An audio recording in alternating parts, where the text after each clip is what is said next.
So ayan guys, ang aking second vlog ay mag-swimming na kami ng aming team grupo ng GCPS, no? Dito tayo tayo sa ano, yan, nakita nyo ba yung mga kumukulubang motor dyan? Yan. Dito tayo sa Danlin Resort. Yan. Nag-vlog ko to. Yan, 70 ang entrance, oh.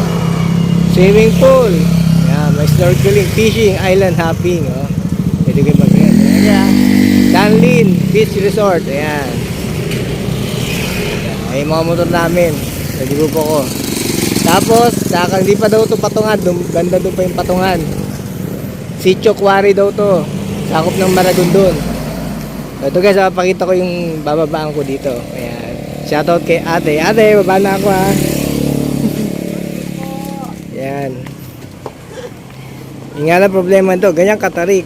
Gusto nyo bang bilangin yung step? Kayo na lang magbilang.